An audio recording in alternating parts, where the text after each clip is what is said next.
আসসালামু আলাইকুম।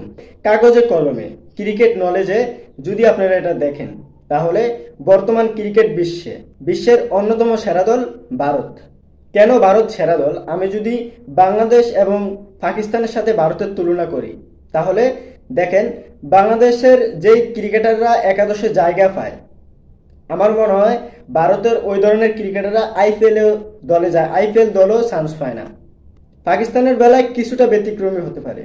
বাংলাদেশ দলে এখন যারা খেলতেছে তাদের ভিতর হয়তোবা দুই একজন খেলার যোগ্য ভারতের আইপিএল, মানে ভারতীয় যদি তারা হতো, হয়তো ভারতের আইপিএলে সুযোগ পেতে পারতেন। ঠিক ওই মানের খেলোয়াড়রাই বাংলাদেশের দলে খেলে।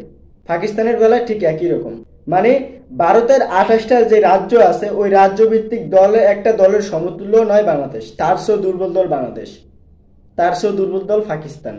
মানে ক্রিকেট বিশ্বে ভারত এক অন্যতম পরাশক্তির নাম। আমরা ব্যক্তিগতভাবে বাংলাদেশ এবং পাকিস্তানিরা ভারতকে নিয়ে সমালোচনা করি, সেটা রাজনৈতিকভাবে হোক বা ধর্মীয়ভাবে হোক, কিন্তু বাস্তবিকভাবে ক্রিকেট নলেজে কাগজে কলমে ভারত সেরা দল। আমরা বলি যে ভারত এসএসসি এবং আইসিসি সব জায়গায় ভারতের দাপট, এবং ভারত সে জায়গা থেকে তাদের ম্যাচে একটা ভালো সুযোগ তৈরি করে নেয়। এটাকে দুর্নীতি বলি। আবার আম্পায়ারিং বিষয়টা আমরা সেভাবেই বলি যে ভারতের আম্পায়ার থাকে, মানে ভারতের মাঠে ভারতের 13 জন খেলে আম্পায়ার সহ। কিন্তু আপনি আসলেই দেখেন, প্রতিপক্ষকে যদি 2 জন প্লেয়ার বাড়তি দেওয়া হয়, তাও ভারতের সাথে লড়াই করার মতো সামর্থ্য নাই এশিয়ার কোনো দলের। ইংল্যান্ড, অস্ট্রেলিয়া, এই দুইটা দল আছে যারা ভারতের সাথে প্রতিদ্বন্দ্বিতা করতে পারে। এছাড়া আমি এশিয়ার অন্য কোনো দল দেখি না, বা এশিয়ার বাইরেও ইংল্যান্ড, অস্ট্রেলিয়া ছাড়া অন্য কোনো দল দেখি না যারা ভারতের মুখোমুখি হতে পারবে জয়ের আশা নিয়ে। ক্রিকেট অনিশ্চয়তার খেলা। ভারত অনেক ম্যাচ হেরে যায়, বাংলাদেশের সাথে হেরেছে, বহু দলের সাথে হেরেছে।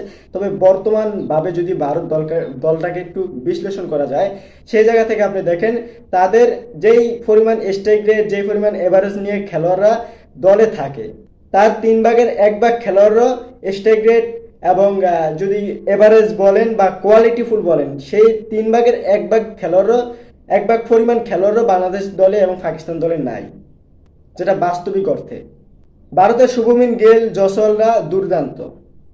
সূর্যকুমার যাদব, জসপ্রীত বুমরাহ, এবং স্পিন বিভাগে যদি বলি তাহলে কুলদীপ, অক্ষয়, শিমন দুবে, এরা দুর্দান্ত অসাধারণ খেলোয়াড়। তাদের যেই পরিমাণ খেলোয়াড়দের যেই ইনভেস্ট করা হয়, তার 10/1 বাংলাদেশে করা হয় না। যদি বলি বাংলাদেশে একজন কোয়ালিটিফুল খেলোয়াড়কে, যাদেরকে ইন্ডিয়া কাঁপাতে পারবে, বা যেই খেলোয়াড়টা ইন্ডিয়াকে কাঁপাতে পারবে, সেটা একমাত্র সাকিব আল হাসান। সেটা শুধুমাত্র সাকিব আল হাসান এবং মোস্তাফিজুর রহমান। বর্তমানে দলে আছেন মোস্তাফিজুর রহমান। সে জায়গা থেকে মোস্তাফিজই বাংলাদেশের একমাত্র কোয়ালিটিফুল প্লেয়ার যে ইন্ডিয়ার সাথে ফাইট করতে পারবে। আর অন্য কোনো খেলোয়াড় না। সেই জায়গা থেকে বাংলাদেশ ইন্ডিয়ার সাথে কীভাবে মুখোমুখি হয়, আমি একটা কথা স্পষ্টভাবে বলতে পারি যে এশিয়ার সেরা দল ইন্ডিয়া। এবারের এশিয়া কাপে ইন্ডিয়াই চ্যাম্পিয়ন হবে। তাদের চ্যাম্পিয়ন হওয়ার সম্ভাবনা বেশি না, পুরোপুরিভাবেই বেশি। কাগজে কলমে ক্রিকেট নলেজে সব দিক থেকেই ক্রিকেট বিশ্বের অন্যতম সেরা দল ভারত, এটা আপনাকে মানতেই হবে। স্পিন বিভাগ বলেন, ব্যাটিং লাইন আপ বলেন, টপ অর্ডার বলেন, মিডল অর্ডার বলেন, লেয়ার মিডল অর্ডার বলেন, ফেস বোলিং লাইন আপ বলেন, সব দিক থেকে ভারতই সেরা। তাদের যেমন ইনভেস্ট, তেমনই তাদের ফল। তবে বাংলাদেশ ঠিক এতটা উন্নতি হবে, সেটাই দেখার বিষয়। বাংলাদেশের ক্রিকেটের জন্য শুভকামনা। আশা করি একসময় বাংলাদেশ ভারতের মতোই হবে। Best of luck Bangladesh.